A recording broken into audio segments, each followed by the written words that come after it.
Hey everyone, welcome to the Most Excellent Entertainment Podcast. I'm your host, Keith, and this is the second part of my truly fascinating interview with Rags Morales.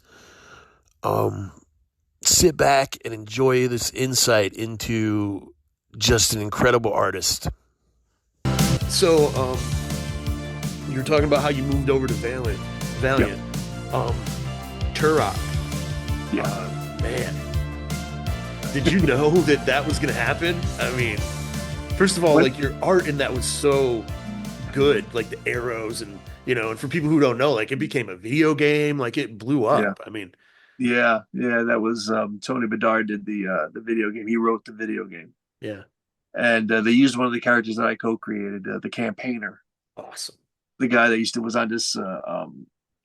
The campaigner came from the Unity series. Okay, sure. That whole crossover where it Yeah, I was remember with like Mother God and all this, Solar and all that, right? And like, right? Solar, Mother God, and all that. yeah, And that's when I did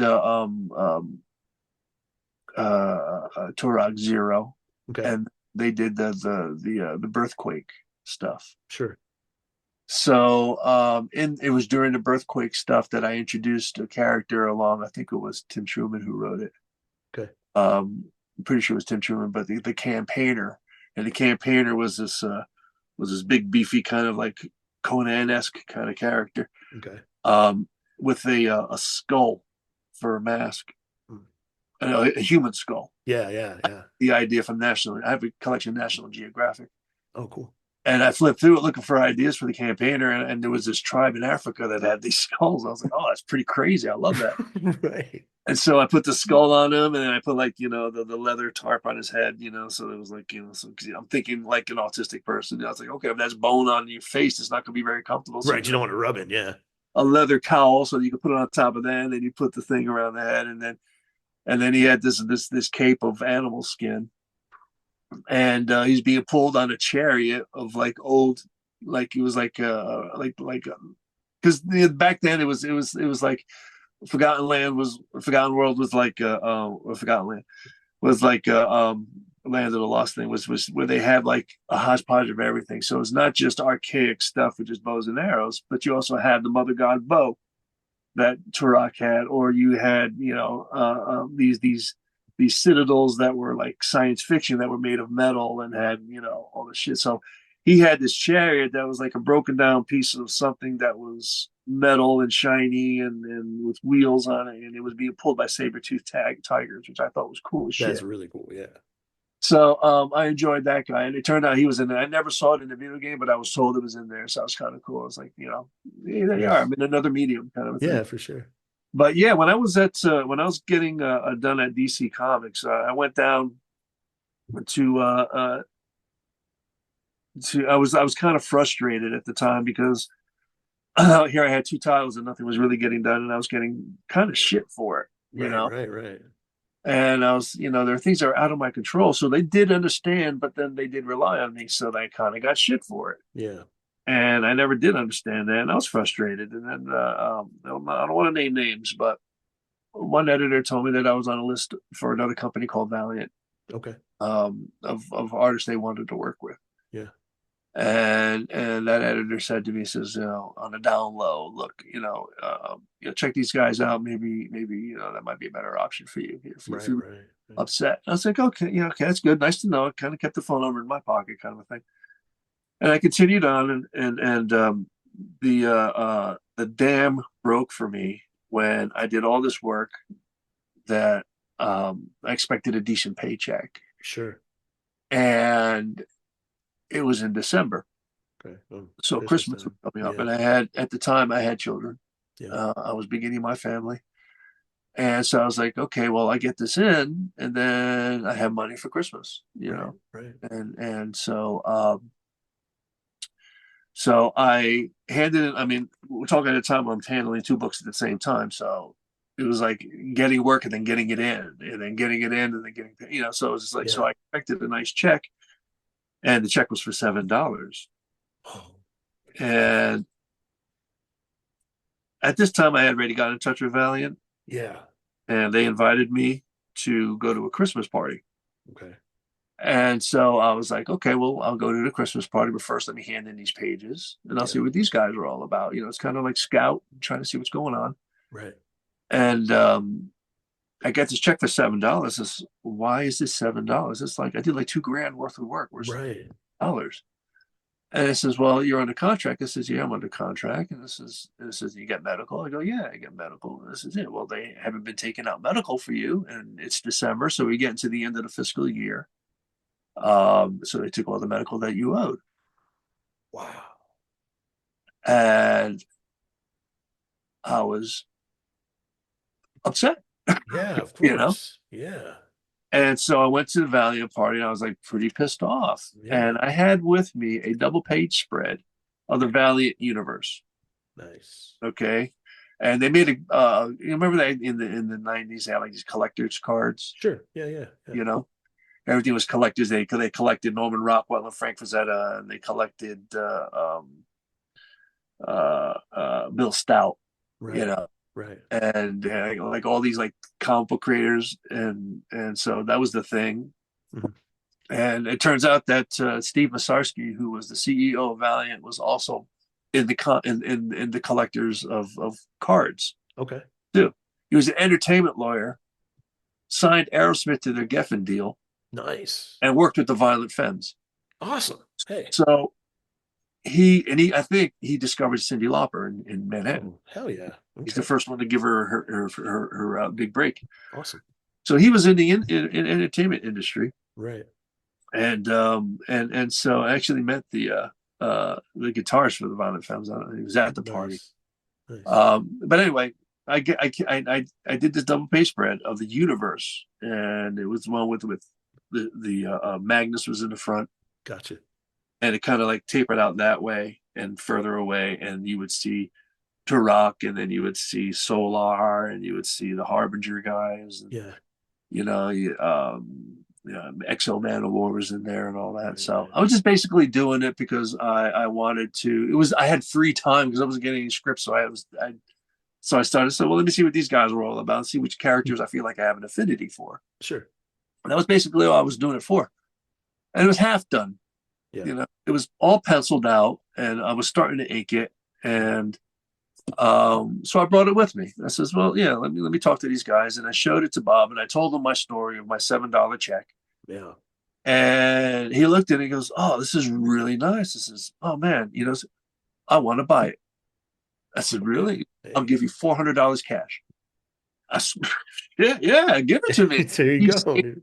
He saved Christmas for me that year. Hell yeah. He knew what he was doing. He was bringing me in. Yeah, of course. Yeah, yeah. And so that's how I got broke into Valiant. And then when I was done with Black Condor, Yeah. if you go back, the last issue of Black Condor had Batman as a guest appearance, Sure. which was perfect for me because that's when I started to show them that I can do more than just sword and sorcery Yeah. or just guys with weird arms. Right. I could do Batman, their flagship character, right? Yeah. Yeah. So I did the Batman, and I really worked hard on his Batman. I tried to make him as cool as I possibly could, and people started taking notice Yeah. just as I was leaving. Nice. And in that last issue, you could see there's a scene where I think Bruce Wayne is dressed up like a bum. Yeah. Right. I remember. And I did my own edit that actually made more sense because Brian had written a scene where he had been arrested at this bum, Okay. but Bruce Wayne in disguise. Yeah. And so, he says he hears that something's going to go on. I forgot the whole story, but anyway, Sure. basically tell him, take these cuffs off me. Right. And I said, why would he do that? He's Batman. Yeah. Just take the cuffs off. He could do it himself. He's Yeah. a Yeah. Yeah. escape artist, for Christ's sake. Right. Yeah. So I'd be like Houdini being like, get me out of this box. I did, yeah, exactly. So exactly. So I Yeah. so I did the scene, but I took all that out, and I just Right. had cuffs just hanging there, and he was gone. Yeah. And Perfect. loved it because he said, "That's Batman. That's really Batman." Right. I'm pretty sure I probably pissed off Brian, but Hey. um. So anyway, in that scene, anywhere in that scene, there's one particular panel of me warming my hands up. Like that song by Genesis. That's all. Yeah, yeah, yeah. We had the gloves. That's back in the '80s when the gloves with the cut off fingers was the Sure. style. Yeah. Well, there's me with my cut off fingers warming my hand on a barrel, Oh, okay. okay, of a lit fire, I'm gonna have and to look for that. behind me is a biohazard sign from like Solar. Yeah, yeah, yeah. So Oh, that was me saying, "I'm leaving. I'm gone. I'm going to Valiant." that's awesome. That is So I awesome. did that, and that kind of ticked off DC. I'm sure. Yeah. Because they asked me if I was ever coming back. Because these guys give me regular work, and I told them, listen, you gave me a job, you gave me two jobs that were not coming in on time. You kept Right. relying on me to carry both of them. I can't do that. Yep. It's physically impossible. I was losing sleep. Yeah. I can't do 36 hours a day, Yeah. to get 3 pages of Caliphar and in the Mighty Crusaders. Right. Right. So so I had to tell him, this is no, no. Yeah. And Yeah. that was kind of like a stain on my reputation because when I did try to come back to DC, they really put me through it. Right. Right. After Valiant had crashed and along with everything else in the Yeah. You had industry. to. Yeah. 90s kind of Superman. imploded. Yeah. But that's how I broke in, and they were saying, and Bob liked my stuff. He really liked my Turok. Yeah. And he goes, "Yeah, I think we should give you Orok." I says, "Are you sure? Because I could do X-Men or this and." He goes, Right. "No, I think you should go there." I said, "All right, give me Orok." I had no idea who fucking Turok was. Come Right. to Right. find out later, that was Jimi Hendrix's favorite comic book as a kid.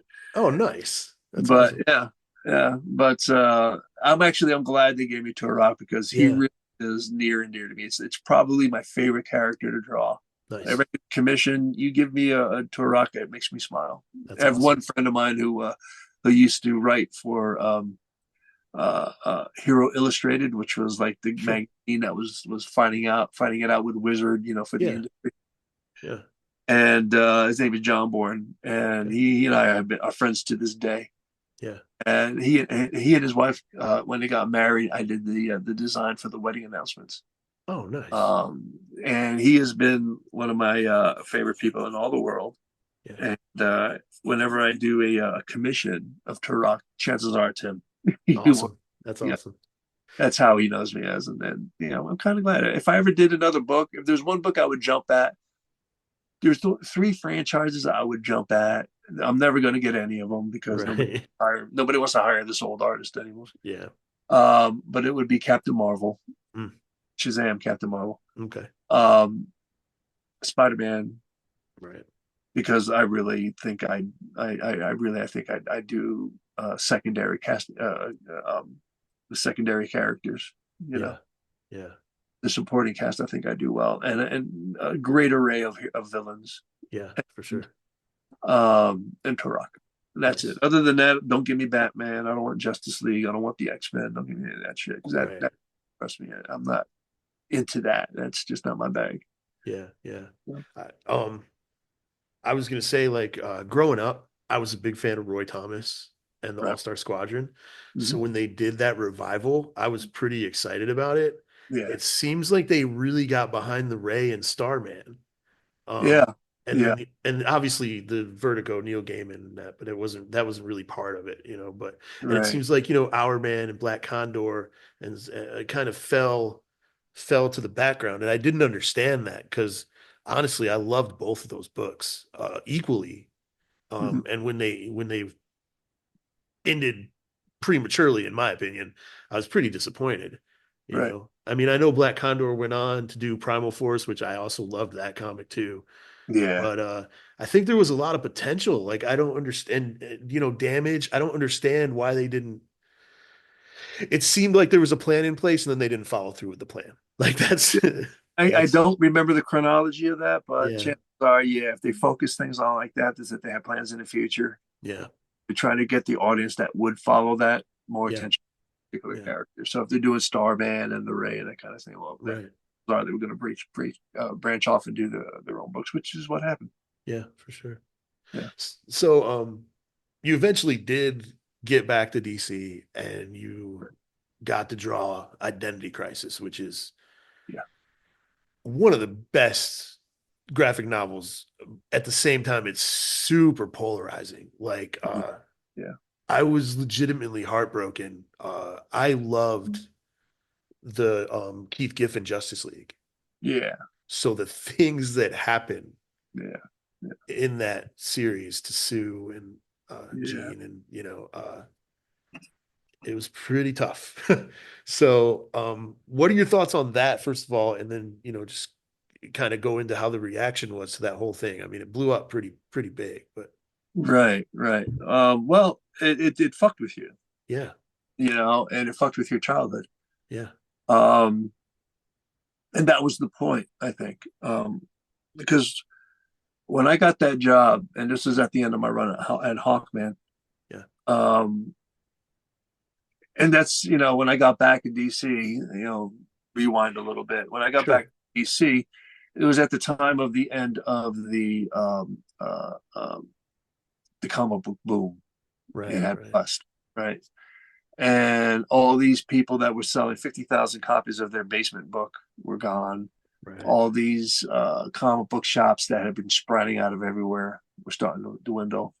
All these extra titles that all the main publishers were producing were now being thinned out. yep, You know, yep, and everything was cutting back. And after Valiant had gone to oh shit, what's the name of that comic that video game company? They did Acclaim, Acclaim, yeah, Mortal Kombat, right? yep, yep, By the end of there, it was kind of like a rudderless ship.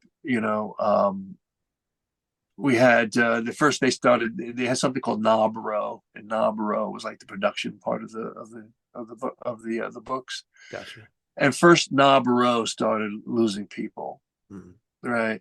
And then associate editors or assistant editors. Associate editors, as an editor, has his own titles but helps another person with their titles as well. Gotcha. So assistant editors, which his only job is to assist, Yeah, they started being let go. And I remember having these meetings at Valiant. We'd come in, and we'd have these powwows, and Bob Layton and Fred Pierce and Steve Masarski. They were trying desperately to calm us down because everything's starting to break all the way around us. This right, company, and he goes, and they do this pitch about, yeah, man, all these guys at Image, they're doing all this stuff and everything, but they're overbooking their books, and they've got warehouses of flats of just all kinds of like piled up to the ceiling of books and everything like that, and they can't sell them and all this stuff, but not us. Excuse me. oh, you're good. Not us. We're not going down like those guys are just crashing down like buildings, but we're falling like a feather, falling like a feather, falling like a feather. That's what they would tell us. Oh, geez. And so it's just like, and then they were trying to get us to invest, Oh, in the company, because yeah, they're like, hey man, you can get a share in your own book if you want to do it that way. I'm like, I no don't know thanks. anything about the stock market. I don't know Right. what was wrong. Get paid for it, So I was Yeah, like, not interested. yeah. But then eventually, this, Barry Windsor Smith, excuse me, Oh, you. Barry Windsor Smith, he kind of like went off earlier on, but then, eventually, this guy left and that guy left, and then eventually, Bob Layton sold his share, and he walked Yeah. away with a big fat check. And then eventually Yeah. Masarski left, and then Fabian Cieza was left in charge of things. And Mhm. next thing I'm doing covers for Classic Illustrated, and I'm doing Slider comic books, and Oh, man. the TV show. Yeah. And so it was just like, it was a weird time. Right. And so I was just basically waiting for my contract to end because I had exclusive deals. And I remember getting into an elevator with Paul Galassi, Okay. and which is like, he looks at me and goes, "Where do we go now?" I says, "Oh no." Yeah. Yeah. You know, I used to grow up reading your books. You tell me where we go. You're supposed to know. Right. Right. But he was at a loss for words. That was back when we were like going back and forth between Paul Gulacy and me doing Turok, that kind of Yeah, thing. sure, sure. So there'd be a book. They were trying to constantly feed a dying market. So they put out a book instead of every month, every other week. Right. The So bi-weeklies. Paul Gulacy and I would be working in tandem, and I'd be working on a book which is on a monthly schedule, and he'd be working on his book on a monthly schedule, but it would come out bi-weekly, Right. of the same character, just different stories. And he did some really good stuff too. Yeah. But it just wasn't working out. They were trying desperately to try to keep it going, and it was a bubble that had burst, Yeah. and not do it yet. Except for the people that made, from what I hear, a couple $1 million by selling their share, and then trying to sell it off to us. Yeah, you Right. go, They're like, yeah, you're gonna sell it to somebody. yeah, exactly. So so after that, I was like unemployed for like a year and a half, Oh wow. and I had bought a house that was giving. I had a deal with the company at the time when things were going really well. Right. That they would give me the down payment for the house against my royalties, to which never happened because but everything quickly fell apart after that. So I got in just in time. But unfortunately, I lost the house in the process too, Man. because I was unemployed, and the industry was not recovering well from everything that they invested into this big boom. Right. Right. And so it was hard to find work. And I eventually was teaching anatomical illustration at a local boutique, Wow. but that was like one day a week, $8 an hour for it's like making $16 a week. That's nothing. Jeez. Yeah. And so I made some phone calls, and I called my old friends at TSR, and they were doing Dungeon Magazine and Dragon Magazine, Yeah. and I would do some illustrations on the inside for that, Right. and so, but it was bit work here and there, and then some people who did well, like Billy Tucci, Yeah. I reached out to some of those guys, but nothing. But the only person I talked to, and he was an editor at Valiant, and I kept in contact. Turns out to be one of my very, very, very dearest best friends in the industry, was Tony Bedard, Okay. and he had rebounded with DC. Gotcha. So I kept in touch with him, but he was just like an associate editor, Yeah. you know, Okay. and he was working with Dan Raspler. Okay. And so I says, "Hey man, do you have anything? Please, I'm dying over here. I'm losing my house and everything." Right. Right. And he said, so he got me an audition for Our Man, Okay. and Our Man was the DC 1 million that Yeah. Grant Morrison had been writing. Right. Right. And this particular Our Man was in a shroud. Had this kind of like Yeah. robe, Yeah. like slip-on robe with a hood on it, Yep. and this little frills at the end, and he kind of float around like this weird little specter kind of character. Right. Um, and so they gave me the first thing they gave me was um, a crisis book on Infinite Crisis Yeah. Sure. with the Flash, which was really good because I Yeah. was actually able to do a bunch of characters. Right. Right. Right. Because I remember when I got to DC, my last recollection was working on Black Condor, not a mainstream book. Right. Forgotten Realms, not a mainstream book. Yeah. So I had something to prove, and Right. I had to reinvigorate this whole eyeballs that they had on me when I showed that I could do Batman. Yeah. So I got this Flash book, and it flashed with the Justice League, and by then I was a pretty seasoned pro, and I would produce at a high rate and high quality. Yeah. And so I did this Flash book, and it opened up eyes, Yeah. because I Yeah. in that the Huntress is in there, Plastic Man was in there, Flash was in there. So I think Azrael was in there. Nice. Um, Wait, no, no, no, no, not Azrael. What was that one winged character with the helmet? Aztec? No. Um. He had like all these like tattoos, white outfit with all these Oh, tattoos, but the jeez. helmet was like open faced helmet. Okay, I can't. He had these wings on it. Shit. Yeah, Anyway, can't think anyway, of it. Okay. he was in there, and then these guys made an appearance again in Our Man later on as well. Okay. But anyway, so that turned people on, and so I kept bugging them, Said, I'm starving over here, I kept bugging, Right. and so finally, Tony convinced Dan to give me a shot on Our Man, Gotcha. and very much like Black Condor, I went from being the dark horse to being the main focus. Yeah. Um, and it worked out really well. And I did 20 issues of Owlman, and that turned into Hawkman, and then Hawkman eventually Right. Identity Crisis. So that's the chronology. Right. And so when I got the invite, and at the time after working with Jeff Johns, he and I would talk on the phone a lot, and he's like, "Dude, you're so productive. You're doing such good work, and they want to give you something. I can't tell you what it is, but I'm on the inside. I know what's going on with it, and it's going to be great for you. Yeah. Just hang on, finish up this run." I'm like, "Dude, what is it?" I'm not gonna tell you, Can't man. tell I'm you. not gonna Yeah. tell you because it's going to be a big deal. Right. And he was already working on the Rebirth, Yeah.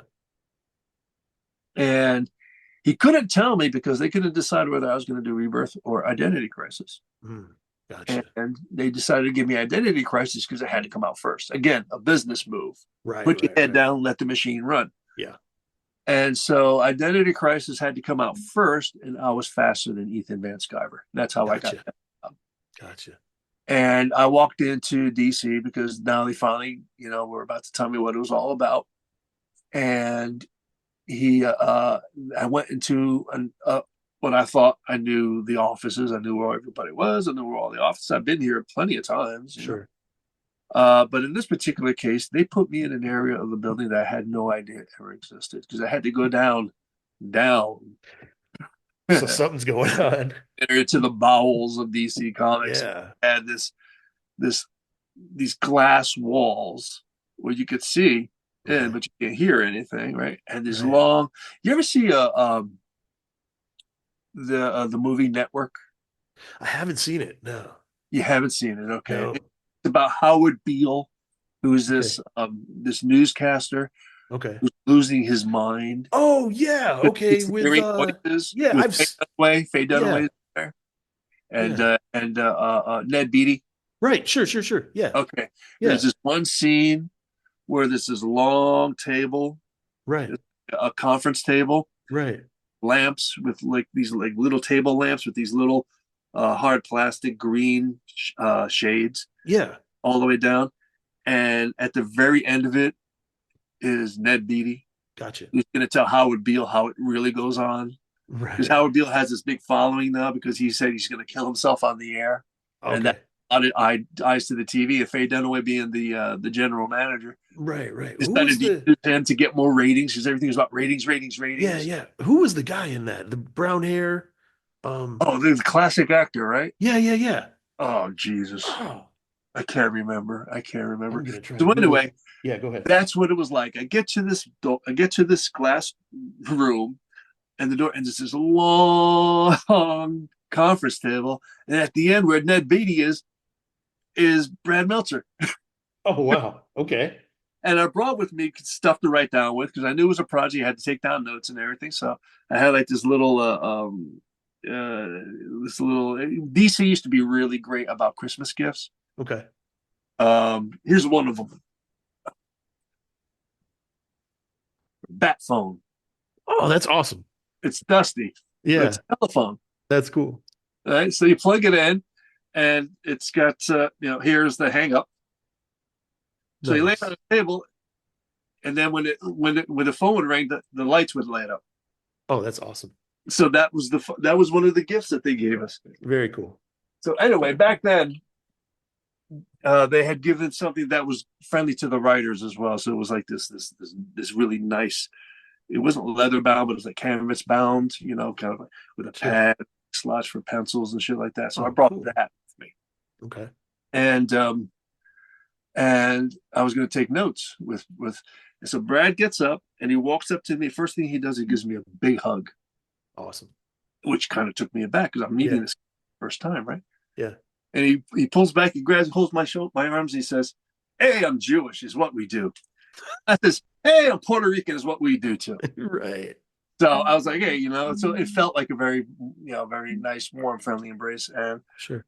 he went on and on how much he loved my work on Hawkman, and that he liked the way I handled Shadow Thief. Cool. Awesome. Because Shadow Thief used to be a guy that you would have to draw with like a little outline, Yeah. so you could see him in the shadow. Right. Which to me, I was like, didn't make. You could see his face. Yeah. So I would have like black, and he would pop out, and you would only see like his head and his neck coming out of the shadow. Nice. And his face. Nice. No outline, so it looked like he was in the shadow shadows, or part of the shadow. Yeah. He liked the way I was thinking. Again, autistic. Yeah. So he really thought that was an intelligent approach, and that's what sold him on me as the artist for his book. Awesome. And so so we went back and forth, and I got really excited, and he was telling me everything. He had all these plans for and all this other stuff, and he kept telling me how I was going to do this. This is going to be this great scene, and it says, "You're going to hate this, but bear with me. It's going to be great." A double page spread of not Sue Dibney, Jean Loring. Yeah. Jean Loring hanging herself on a door, and the Atom jumps into the rope, right, and he starts growing, and we're building up tension because it's going to be 22 panels across 22 pages. I said, "What? 22 panels? Are you kidding me? I've only ever seen 18 between 2 pages." The Keith Giffen 9-panel pages. Sure. 22. How am I going to fit 22? I'm thinking, and then he wants all this other stuff in there too to set it up. And this is whole, the big reveal. Yeah. So I kept it to myself, but I was like, "There's no fucking way, man. That's not production. You get production, you just make them duplicated, and But anyway, so I say, but I'm getting, and so I said, all right. So he gave me the script. And I think I only got like the first 2 issues, I think. Yeah. And I'm reading it, and I'm like really floored by how, right. Talent knows talent. So when you've got something that is just special. Yeah. And I'm floored by the way he's describing, because he's a novelist, right? Right. He's not a guy who's writing comic books. He's a novelist writing comic books. So he's drawing you in, and he's using this flowery kind of way of describing a scene that I was not used to. Most scripts are just like, okay, we're in this room, and in this corner is this, all right? Yeah. And then this guy's coming. He's coming in through the door, okay? Close up on that guy. Right. Okay? He says something, and then we zoom back, and then that's what we're used to. But the way he would describe it's just like describing in a novel. Yeah. So he was building me up internally with this, and it was like really brilliant the way it was coming across. It was not just a brilliant script; it was just the way he wrote it was brilliant. Right. And so I'm like, and at the time I was married to my second ex-wife, and I'm laying in bed. And I'm reading the script, and I told her about my meeting, and I told her about the 22 pounds, and how I'll be damned, I'll be doing that. Who's this guy think he is with fucking all he's ever done is fucking Green Arrow, shit like that. I mean, whatever. He did 1 issue, 1 run. Oh, I'm impressed, right? Yeah. And then I started reading the script, and I'm like, wow. Right. Wow. Before I read Archer's Quest too, by the way. Right. And so I'm like, wow. And then I get to the rape scene. Yeah. And I'm reading this, and I'm really intense, and I'm feeling my hands getting tighter because now I'm getting angry. Right. And I feel like I'm starting to get hot, and I'm getting a little bead of sweat on my brow, and my heart's racing, and I'm realizing this fucking guy can write. Yeah. If he wants 22 panels on a 2-page spread, I'll be happy. He's getting it. Yeah. I would draw every single one of them. And that's exactly what I did, because we talked about it. I says, well, wouldn't that be work for production? He goes, I don't know if that'll work and everything like that. So when he saw it, he was very proud and very happy to see me like really invested into that 22-page panel sequence. Yeah. So yeah, it was just one of those things where I realized I had lightning in the bottle. Yeah. I realized that Jeff Johns was right. I realized that this was a make or break kind of a book. Yeah. And I worked diligently on that. And listen, uh, people made fun of my faces, and that's Okay. cool. That's Yeah. cool because, like I say, I like odd characters and Right. I like supporting cast. I like villains. I like. I mean, I would be very happy doing Dick Tracy, you know, Sure. Sure. with Hammerhead, that kind of thing. Right. So I I don't like rubber stamp comic books. I don't Yeah. like artists that draw the same character no matter what, which is an economic choice Yeah. because you're trying, again, keep your head down, keep the machine running. You don't want to be investing too much in too many variances or variable faces because you're going to have to draw that face 5 or 6 times on a page, Yeah. which means you have to turn the head and turn the head and turn it. So you want something that's a bit more predictable. That's Right. why John Byrne does that. That's why John Mishima did that. That's why Jim Aparo did that. That's why Right. all these people did that. It wasn't that they were incapable of flexing. Yeah. They were making economic choices. I Right. didn't go that direction. I made it harder for myself. Right. Again, autistic. Yeah. So people made fun of that stuff, and I get it. I understand because it Yeah. was, and anything different is going to be frowned upon. Yeah. Um, and but I, it also gave me freedom to have fun with characters, Sure.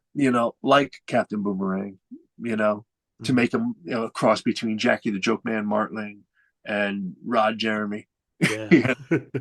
um, to have that kind of freedom, and I'm really invested in it because in my mind, if I'm ever to do a comic book that's just going to be like a seminal thing, Right.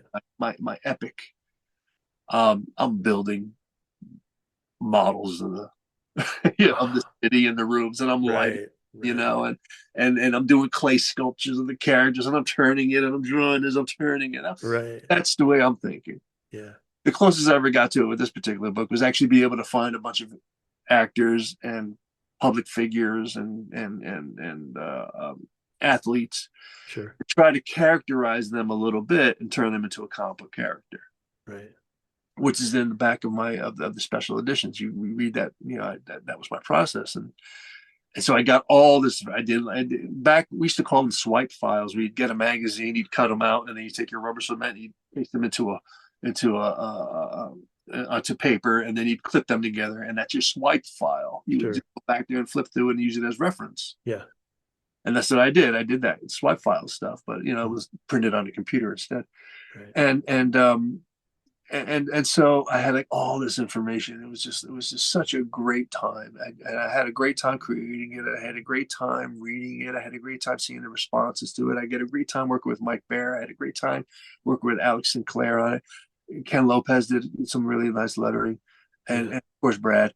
And Yeah. so it was a wonderful time, and I was always so productive, so productive, in fact, that when Mike Carlin went on vacation, Mhm. Wizard called me to do an illustration for the book, to which I was more than happy to do.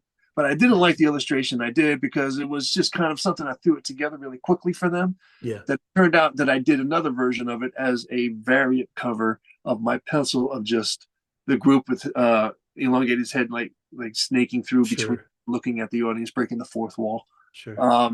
And so I did that again, and I did a better version of it for that.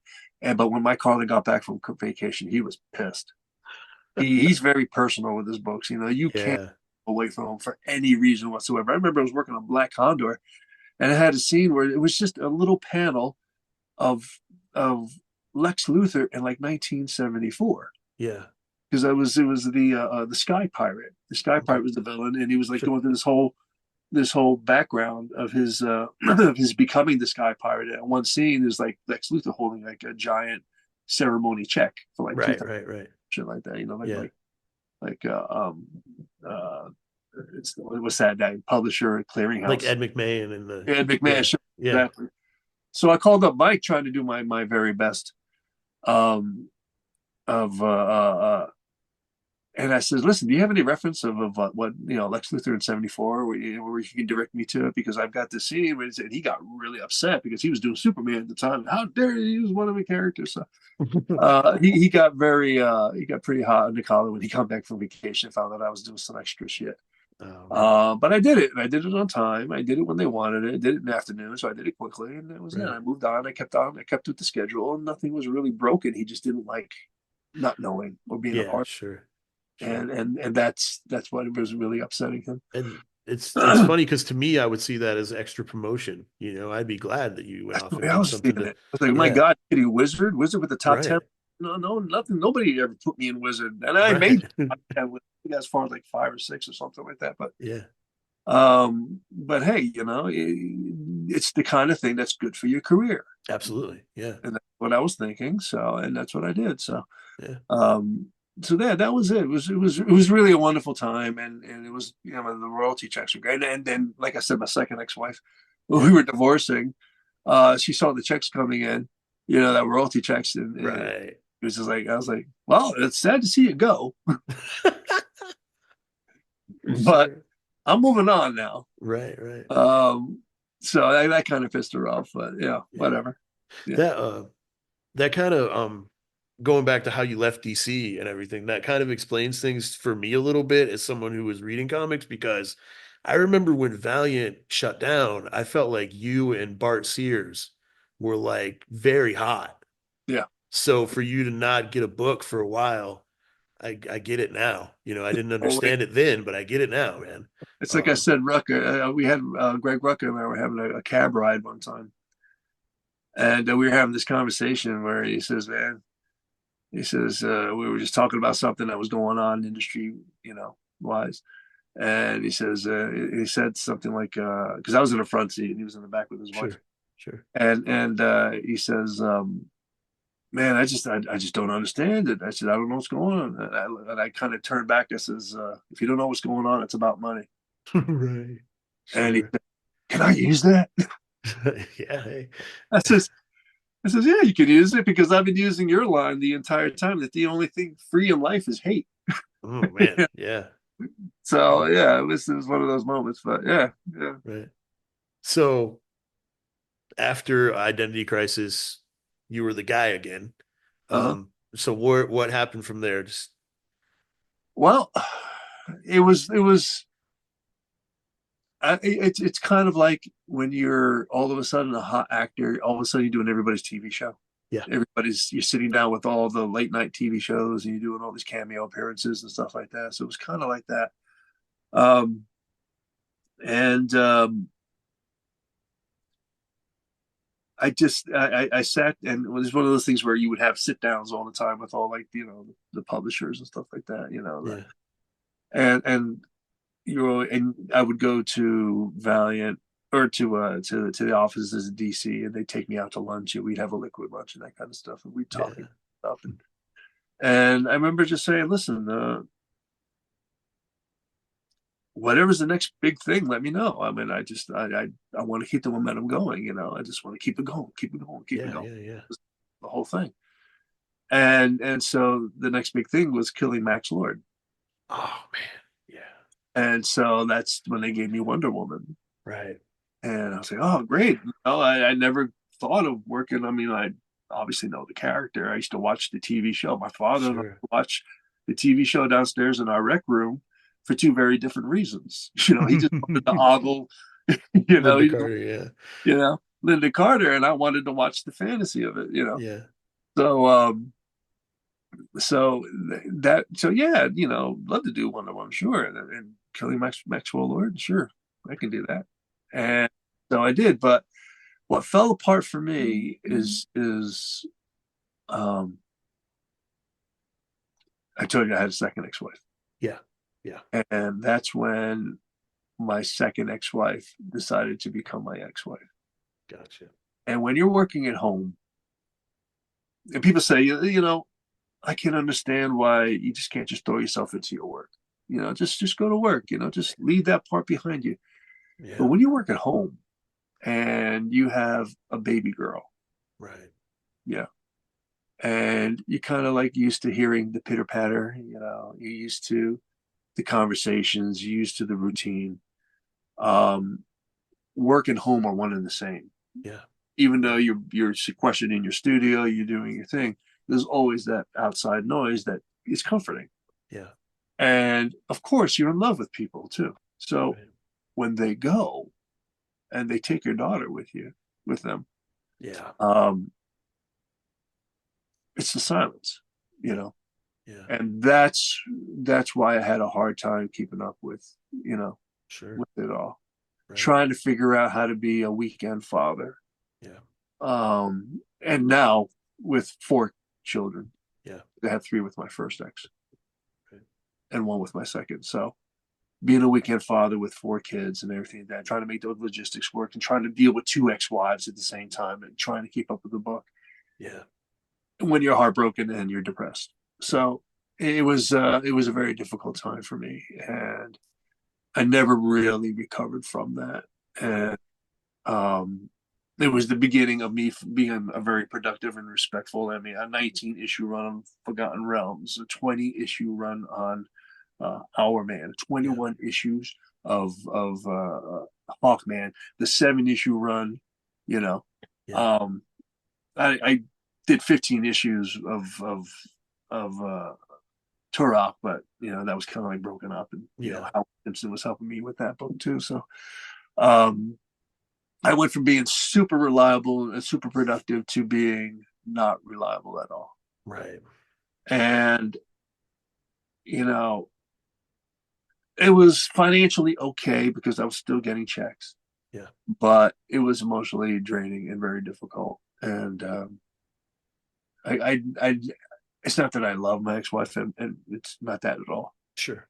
It just derailed me to a point where I started questioning everything, Yeah. Yeah. I've you been. know, Yeah. including the work I was doing, including the field I was in, having Right. run through it and having seen all sides of it, the good and the bad. Yeah. Realizing that these lightnings in a bottle moments are very sporadic and very difficult. You just can't make them up. I mean, I've had conversations with Brad Meltzer, said, "Hey, let's get the band back together," and he's Right. like, "Yeah, I actually have those thoughts, man, but it's we did something that's just hard to duplicate. Yeah. I don't care. I know that when he writes something, I feel it, and I know that he and I Mhm. could do something." Yeah. But would it be identity crisis if you have something to compare that to? I mean, does anything really compare to Led Zeppelin 2? You know, Right. Yeah.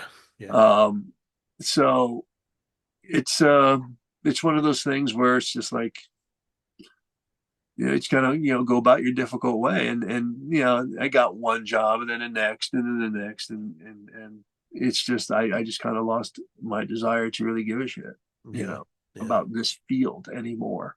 Right. Dealing with editors that don't understand artists Yeah. and what it's like to. I mean, I had that conversation with Mike Bair in the offices, and as we leave, Bear would look at me and he tapped me. He goes, "Did you just see so and so back there when we were talking?" He's like sticking his neck way out like a turtle, just trying to listen to what we were talking about because we were talking about shit that they had no idea, Right. no clue what it's like to be an artist, Right. what it's like to work hard, all this dust and bits and pieces of shit just smoldering away, and these little lightning strikes and shit like that, and then coming away after like a 14-hour day and wondering if you did enough work that day, Right. you Sure. know, Sure. um, because you put so much into these things. Yeah.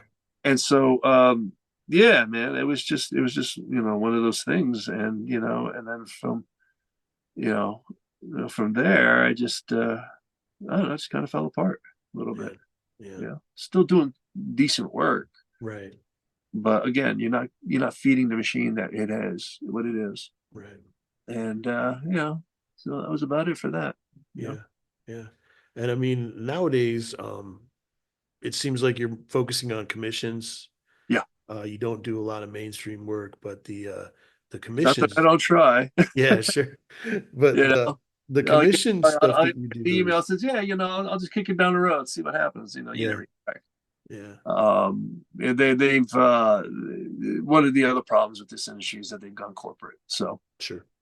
Disney has taken over, and Time Warner has taken over, and everything's about the movies now. Yeah, They can't sell the rights to the publishing anymore because it's the mom and pop operation that the people who invest in it to do the publication, like AT&T was handling the publication part of DC, Time Warner was handling the movie part, right. and last I heard, and this was many years ago, Yeah, but last I heard, AT&T was looking for someone to dump, you know, sure. the publishing part, and and then listen, I'm very politically aware, Yeah, and I have of since I course. was 14, since Ronald Reagan, Right. and I know Reaganomics is all libertarianism, And when you deregulate things and you have people just saying, yeah, man, just reach in there. And God, in these next 4 fucking years is going to, I swear to God, Yeah, man. you know, I've kind of like what no you were fucking, saying about keeping your head down.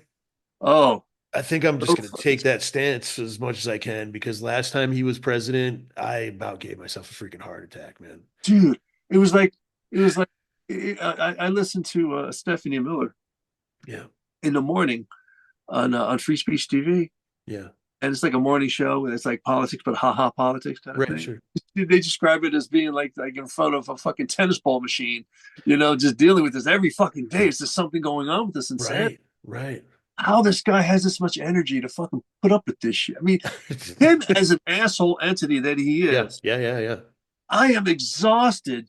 And the fact that that's how he functions, that's how Yeah. he wins. He's like just so aggressively negative. You Oh, know, it's like, man, I don't. and now all the maggots are out. Oh my Yeah. God. Yeah. It's It's a weird I've time. said like, I've told people before, like, even if I believed in every single policy that he presented, Hmm. he is What not a good human being. You know what I mean? Like, he's just, I could not support someone who he just doesn't come off as a person who I have his any interest in supporting or liking or I don't know, man. I He's dude, when the only thing that motivates you is hatred yeah, yeah, and taking away what you perceive should be your spotlight, yep, yeah, you know, yeah, if that's well the only thing that motivates you with no thought, no consciousness, yeah, nothing. yeah, And in retrospect, when you really peel back and see what's happening now, because yeah. I'm telling you right now, I don't want to hear this shit. He stole this election because you can't have He won every people swing state. That's weird. every swing state. That's weird. Yeah, Every weird. and you know he's always about leaving the message. Yeah, You know, like the whole Melania or not the Melania thing, the Ivana thing when he was when he got the hair plugs and he ripped her hair out. yeah, yeah, yeah, You know, yeah. and you know he fucked her up, Right. and then she comes out crying and everything. He looks at her and goes, "Did it hurt?" Yeah, Because he was talking about how much the plugs hurt him. yeah, yeah, yeah. That's the way he thinks. That's how he motivates. So he's always leaving a message. Yeah. Taking Wisconsin from Tim Walz, Right. that's a message. Yeah, for sure. And all of them, all the swing states that flipped the previous Crazy. election, he got Right. them all back. Yeah. They fucking purged. They Yeah. had to have. Yeah. They had to. If you can't have people register, 20 million people register, and be 20 million short of what you did the last time in this fucking election campaign, where Kamala Harris was kicking ass, Right. Yeah. left and right. Yeah. She That was was she yeah. was just snarky and funny with it, and Right. she. How could you not? And this motherfucker kept going on with this fucking it's his True Socialist barrage Yeah. of all this crazy and that insanity, and all he's doing is feeding his fucking base. He's just giving the red meat to these assholes. Yep. That's what Yep. he's doing, Yeah. I and it's mean, just no, he yeah. stole it. Yeah. You know, and at the end, when he Yeah. started, what people thought he was derailing, what's Mhm. he doing? Is he actually trying to throw the election? What's he doing? Why And it is he makes people want to go out and support him more. Like because yeah. No, no, no, no, no, no. And then he started saying shit like, "I don't need your vote." You know why? Yeah. Because the billions that he got thrown from from from from uh, um, from Elon Musk, from Mhm. Saudi Arabia, from China, from Israel, from Russia, all the billions that were thrown into all this dark money. Yeah. That in October, people were saying, "Where's the money? Why is he not spending it?" You know, all he sees is ad campaigns. He's got like 6, 7 billion. Right. A billion is 1,000 million. Think about that. Yeah. Yeah. He's got 6 and 7 of them. Where's that going? Well, first it's his finder's fee. You know damn well he took a cut, Yeah. Of course. and then I think he paid off. He paid off some states Hmm. to purge people He could have. Man. because there's no fucking way that the amount of people that voted for Biden Harris initially could be 20 All million went right. short after already going 20 million in getting people registered to vote, all because of Taylor Swift. Yeah. You know, Yeah. no, Yeah. No, he stole that shit. He knew he had it in the bag, and by the end, he didn't give a fuck. He's just ginning up his base because he wants a fucking racial war. He Right. wants For that. sure. Yeah. I knew it when he had Enrique Tarrio, and he's talking with what's his name, the fucking general, um, shit. I don't Yeah. I know. don't know My either. cousin was a Marine. He was a master sergeant, and he was Okay. like all about that guy. I'm like, oh, Flynn. Right. Like, Oh, no. okay. Yeah. And I saw the picture of those guys. What the fuck is a general, a racist president, and fucking Enrique Tarrio doing there? The Proud Boys. Right. Right. Right. Right. What do you Right. think that is? That's a fucking race war. He's trying to get his brown shirts. This motherfucker's going Shitler. Yeah. You know? Yeah. Yeah. I So yeah, mean, no, I knew it. I knew it then. I was just like, oh my god, this is going to be some crazy shit. And yeah. when Biden got it, I was like, oh thank God we avoided it. No, no, no, Right. no. Oh no, no, no. And then all these fucking the felonies that never stuck to that now being peeled away. That Jack Smith is now Yep. taken off because he doesn't want to get him for the fucking missing documents case. Yep. Yeah. Um, Eileen Cannon, Yep. fucking all these plants that fucking. It's almost as if he knew exactly. I mean, it's bad enough that when he talks to people and he's talking about the perfect conversation or the perfect phone call and all this other shit. What Right. he's really saying is that it passes because in his mind, he's constantly in front of a jury. He always has been. Yeah. Yeah. He's People constantly in attention. fucking Yeah. course. He's always in front of a jury. Yeah. So the perfect phone call is always having just having the benefit of the doubt Yeah. in his favor. Nothing he's going to say is going to give up any reasonable doubt Right. or is going to create reasonable doubt so that he can't be convicted. That's how he thinks. Yeah. Yeah. And that's what he's doing. Yeah. So everything has been, this is, we're in for a shitstorm. Yeah. Everything's leading up to this shit. Yeah. And I have to see what these next 2 months are going to be, but I am really riveted to find out where the light at the end of the tunnel is. Because anything Biden could do, even if he went ahead and did the whole presidential immunity thing, Yep. That Trump's going to use, Yeah. anything Biden would do would be dismissed as soon as Right. He can just undo it. gets in office. Yep. Yep. 100%. He can't even do a presidential order because it's only as good as the term. Yep. As soon as the term is done, this president, It's just done. Yeah. I mean, he showed that with all the Obama stuff that he dismantled as soon as he got into office. As soon as the black guy did, the one who fucking pissed him off at the fucking, Yeah. That guy's gonna, of course. This guy's such a vindictive piece of shit. I have no, for sure. Dude, Dude, for me, like the two most important issues in any election are education and unifying neighborhoods. Because I think kids, when I lived in Wisconsin, there was kids, the average graduation age from high school was 20. So kids were taking 2 extra years to finish high school. I'm from New York too. So I'm from upstate, but I understand the education system in New York is one of the best education systems in this country. You can't even get a general diploma in New York. Right. You have to graduate with a Regents diploma. It's like not even possible to get a general education. And that's the world I grew up in. So to see these kids who are graduating from high school and don't even know that Oregon is a state, like that is a legitimate conversation I had with someone who had just graduated from high school. Yeah. She thought it was a country. She was like, "Where is that?" Yeah. Right. It's just like it's Washington. Washington's a state too. What? That's not. That's not. Huh?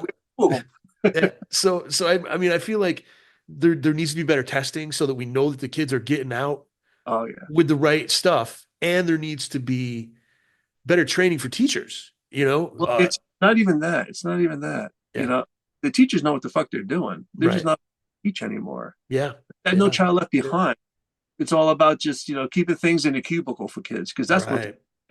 They took away art so that you don't think creatively. Right. It's all science. You know what I'm saying? Yeah. So that's No Child Left Behind was a nice idea, but they were really just trying to create a cubicle thinking. I mean, they reinvented fucking math. I know. Math I help my son with math, and I don't understand any of it. Exactly. To be honest, and I thought I knew math. Trying to be the little monkey in the cubicle for the corporations. That's what's going on. That's what fascism is. It's just allegiance to a corporation over country. Right. That's what it's all about. It's all about that money. And you say, community, yeah. And education, sure, yeah. You know what? You can't have both of them without the truth. And you can thank Reagan for getting rid of the Fairness Doctrine in the mid '80s. The Yeah. Fairness Doctrine actually kept the fucking news newsworthy. Right. It's Right. entertainment now. Yeah, Entertainment. absolutely. When It's all Newsmax, opinions. so Yeah. so no, so when on Newsmax, when Fox News Yeah. goes to court over the bullshit that they were saying about Smartmatic machines and the uh, uh, I forgot the name of the program. Was it, no, Dominion voting machines and Smartmatic Hmm. programming Yeah. that was fucking with the election and stealing the election and changing votes to go for one year. Yeah. Yeah. And they were saying that Biden won the election because of that shit. Right. When they went to court and they got fucked in court Yep. because it was not true. Right. Okay. And they're not bound to the truth because now that the fairness doctrine is gone, they don't have to tell the truth anymore. Right. So Yeah. the FCC labels news as entertainment. It's not news anymore. It's just entertainment. So they can get away with being entertaining. So Right. Fox News goes to court and Tucker Carlson says something stupid like, well, why would anybody want to believe us? They can get away with it. Yeah. That's what Yeah. happened. And then there's people who don't understand that and still take news as gospel. Oh, yeah. They still, if the news people said it, it has to be true. Yeah, Um, exactly. Because they're thinking and first. especially older people who grew up with Walter Cronkite and, Yeah. Tom Yeah. Brokaw and the people who actually reported the freaking news, like they don't understand how much it's changed. Yeah. And if they listen to conservative radio and watch conservative newscasts, they just eat that up. They just believe it. Yeah. There's so many. I mean, I'm 50. You're a little bit older than I am. Hello. Yeah, there's so many people, at the very least in the generation before mine, Yeah.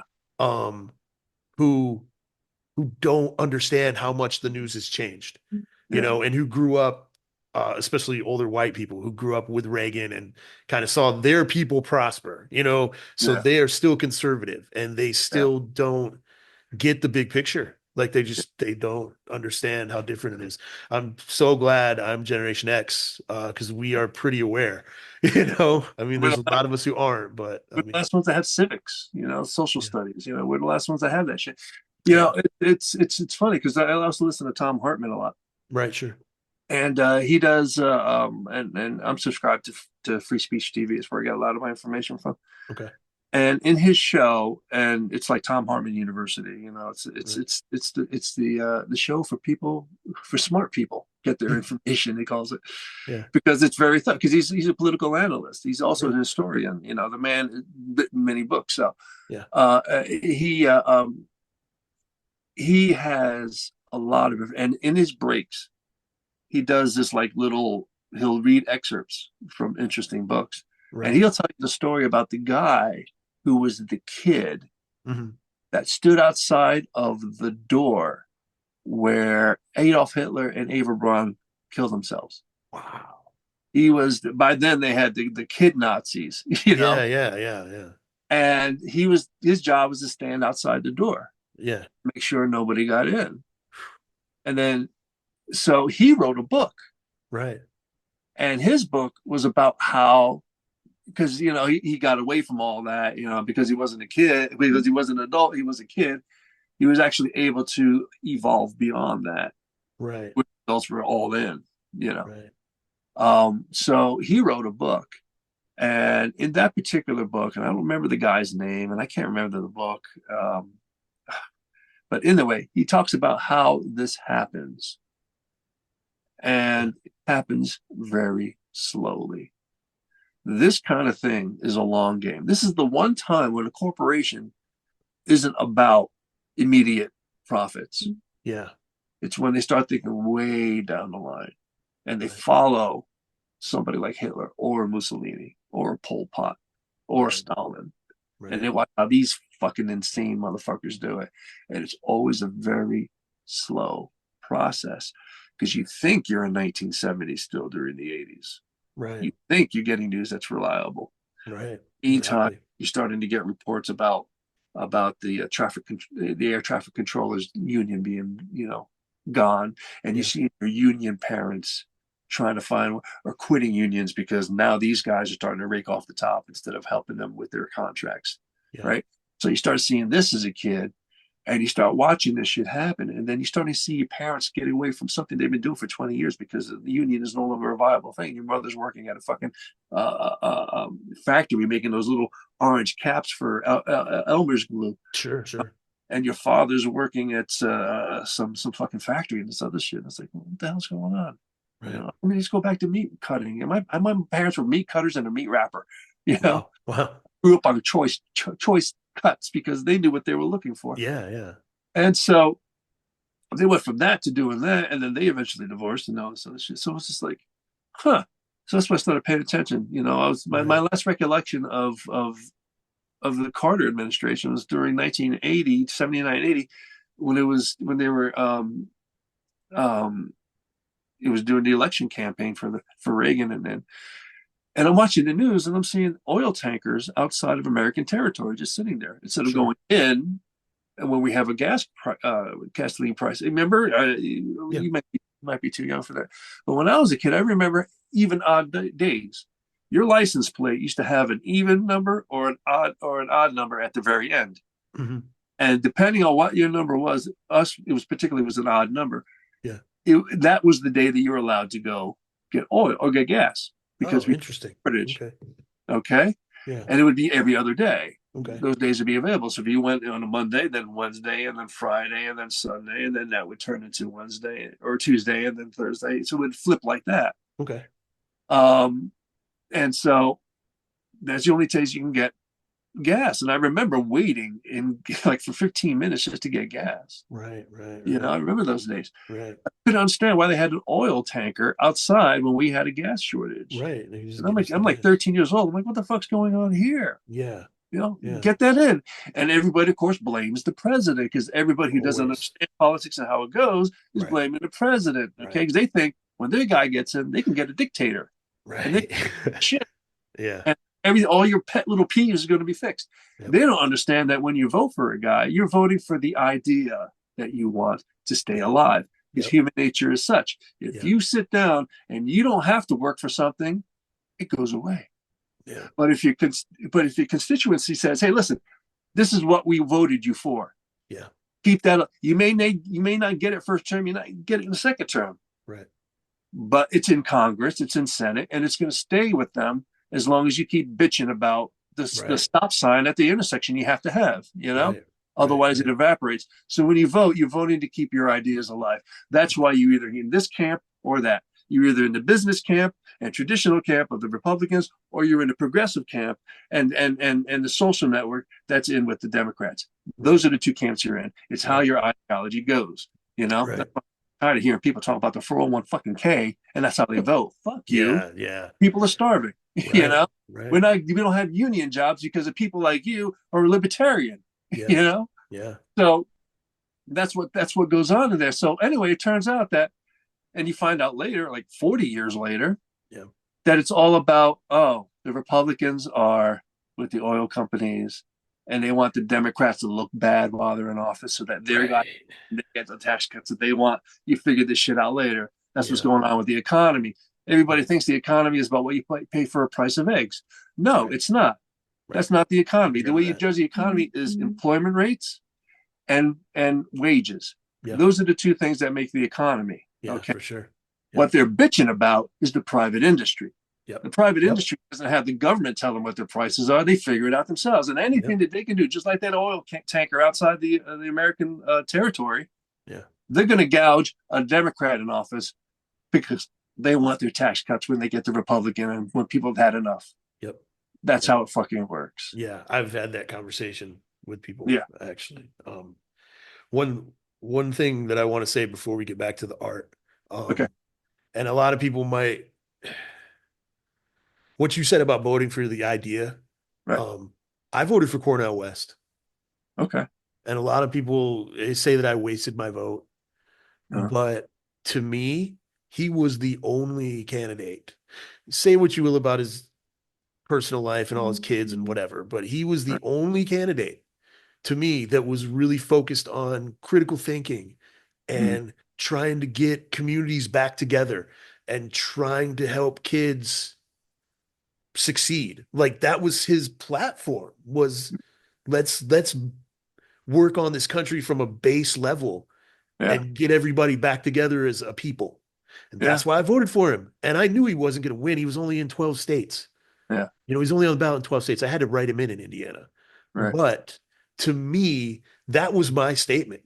Like, this is the guy who represents me the best. Right. And I couldn't, in good conscience, vote for either main candidate, even though I would have voted for Kamala if I was going to vote for one of the two of them. Right. When Cornel West was out there, I just felt like I had to give my vote to him, and that was my statement. Like, and and Yeah. that's Well, I did the same thing when Clinton was going for it the first time around in yeah, 2016. I voted for Bernie Sanders. right on. Hey, And my county carried Clinton, so I felt better about that. sure, sure. Yeah, and in Indiana, to be completely honest, I knew I was pretty screwed Yeah. as far as Trump was winning. You know what I mean? Like there wasn't much. So that was another reason, but I still think I would have voted for West regardless. Yeah. Like Yeah. he was just the candidate who fit what I believed. Hey, that's what we do. Yeah, for Whole sure. process. That's the freedom you're supposed to enjoy. Vote for who you like. Yeah, absolutely. But who knows what the fuck's gonna happen now? Yeah, no, it's kind of crazy, but Yeah. okay. So, Did I freeze? I don't think so. Tyler, is everything Okay. good? No, Tyler says you're good. You know Okay. what? Because I got a little notice I'm running out of battery. Oh, okay. Well, yeah. I mean, this is definitely going to be my longest podcast ever. We've been going on for over 2 hours at this point, so maybe we'll split it into two episodes. Who knows? Um, but honestly, I'm cool with if people will sit down and listen to it. This has been an awesome conversation, so I'm good with it. No, I thank you. Thanks. So, So so yeah, I'm doing commission work now yeah, yeah. to So try to make a buck and right. trying to figure out stuff. I have something that I'm talking to Mike Burrell about, Okay. but it won't be ready till 2025. So I'm trying to bridge that gap. Yeah, And, for sure. and so yeah, I have an open commissions. By the way, I'm actually not doing anything right now. I just did a Conan piece Awesome. painting because I'm just trying to get some Conan work. So I wanted to show what I can do. Nice. I'm Um, actually I've thought over the years about getting you to draw a Nightwing for me. okay. Um and I'm My list is probably open, brother. You want probably me? gonna get in there at some Bylaws. point soon, Yeah, man. Yeah. Um he's my guy. So right on. Right on. um and honestly, my son's middle name is Grayson. Oh, nice. Yeah. And so the whole the Dick Grayson miniseries where he was the agent, the secret agent, Uh-huh. or not miniseries, actually a ongoing. That thing went off the rails. But the Yeah, first few issues were really, really good. Like I yeah. thought that they were going to do something cool with that, and then it didn't happen. But Uh, who, who knows? Maybe there's the ideas only lasts good enough for a couple of issues, sure, sure. and then they try to keep it going. But Yeah, well, I liked the idea of him being like James Bond, and they turned it into a superhero comic without superheroes, right. basically. Like he was, I'm trying to remember the whole deal, but there was like a villain who had like mind control powers or something, and that was who was ultimately running the counter agency. Right. So yeah, Yeah. I And we liked the did a little idea. Bondish stuff when Peter Tomasi and I did our run. So Yeah, yeah. I like the idea of Dick kind of working for this company, but still having his morals, and then the moral conflicts that he occasionally has with Batman also coming into it. That's why I love him. He's such a complicated character, man. Like, yeah, that's a complicated scene, man. That's yeah, Captain yeah, America trying to figure out how to handle the government. Yeah. yeah, for sure. Yeah. Um, so the last thing that we kind of ask everybody who comes on, and for you, I feel like you touched on it repeatedly throughout the conversation. So your answer might be pretty simple. But with like you're still doing commissions, you're still looking for work, you're still out there putting yourself out there. Mhm. Um, and you've had some personal stuff go on that kind of took you away from the industry and some conflicts and things like that. But what is it that keeps you pursuing work and continuing to create and continuing to want to put stuff out in the world and yeah, that's pretty much where we're at. It's always what's on the other side. You know, Yeah. you got to keep a curious mind. You know, again, go back to what I was saying about rubber stamp faces. Yeah. To me, that's a slow death. You know, just drawing the same face over and over and over again. No variety. Yeah. I mean, it has its place, it has its purpose, but um, I would be at a loss if I had this conversation with Gene Scrocco, Mm. the late, rest in peace, Greg Hildebrandt's wife. And I told this, you know, I was looking at his paintings. I said, boy, I would love to paint. You know, I really would. I mean, that's something I kind of dropped in art school. I have my color theory. I understand how it's supposed to work, but everything about creating, and maybe this is the right answer for your question. Yeah. Everything about creating is mastering a medium.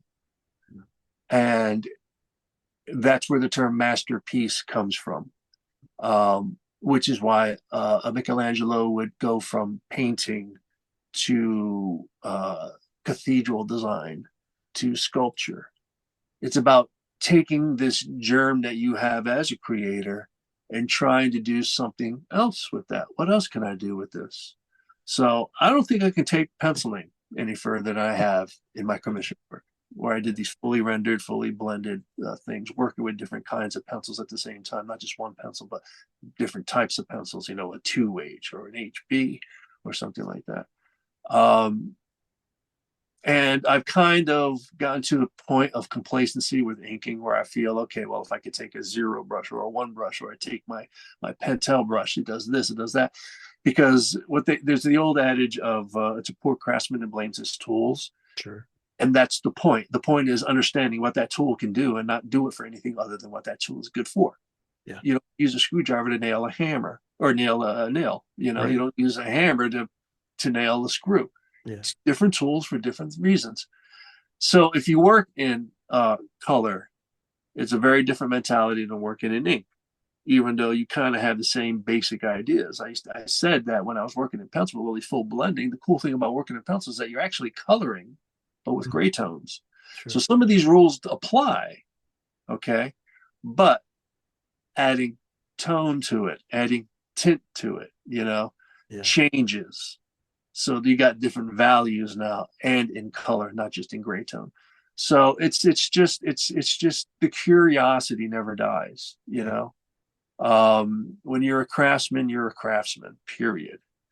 And I would feel the same way if I was building something out of wood or sculpting or you know, doing something, you know, with magic, you know. Right. Right. Right. And I'd have to be creative with it, you know, try to make it flow and work. Yeah.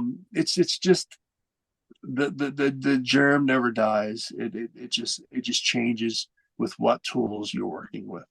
So Awesome. that's what keeps me going, because now I'm doing painting that I just absolutely love to do painting. I want to do nothing but painting now. Yeah. And but I'm working with a watercolor. See, so I'm working with gouache, and that's a little different than your typical watercolor, which is very transparent. Well, gouache is a bit thicker, so you kind of apply a little bit like you're dealing with oils, but it's not quite oils. You know, so it's like this, that, and the other thing. So it's like six and one half dozen of each other, and you're always like saying, okay, well, this is cool. Well, what else can I add to this? Well, what else can I do with this? Oh, let me go over there and do that. It's it's in you. Yeah. That's all there is to it. You know, it's like a musician who plays drums and eventually learns to play guitar and ends up heading to Foo Fighters. Sure. know? Yeah. That's so funny. That's exactly what I was saying.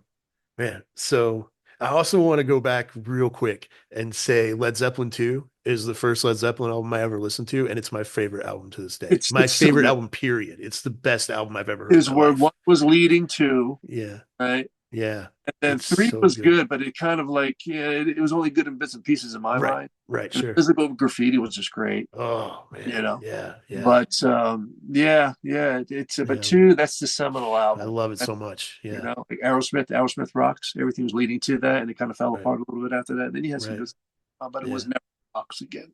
Right. Yeah. So on that note, uh, I want to thank Tyler Martin, Emmy Studios.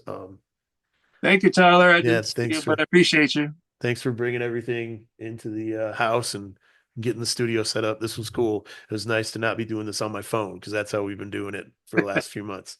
Um, Rags, thank you so much. Thank you, Keith. Appreciate you. Yeah, I said at the beginning of this thing that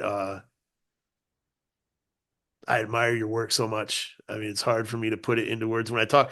We were just having a regular conversation, and now I'm back to like, oh, he's one of my heroes, and I'm getting goosebumps again.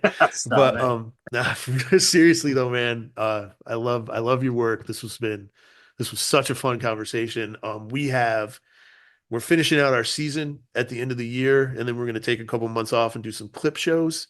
Okay. But the stuff that we have lined up coming up until the end of December, I am getting to interview some of my heroes. We've really been going for it, and we're going to get what I feel like are some of our most important shows. So I'm excited, and I hope everybody wants to stick around and listen to it. Again, man, I had so much more to talk about with you, to be completely honest. So maybe we'll have you back on for season 2. And there's I'll so be here, man. I'm pretty sure I got enough. awesome. Awesome, brother. All right. Everybody, thank you so much for listening.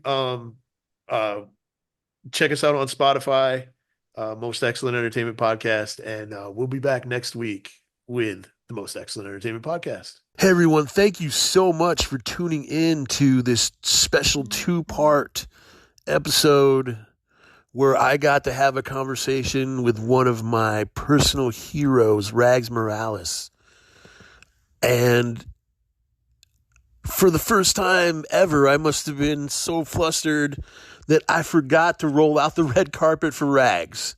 So let me tell you guys where you can find Rags Morales on the internet. His website / Tumblr is ragsagainstthemachine.net. You can find him on Facebook, Rags Morales Art Page, Instagram, Rags and Hashtags, and on Etsy, artsyragsmorales.etsy.com. I'm telling you, he's worth looking up.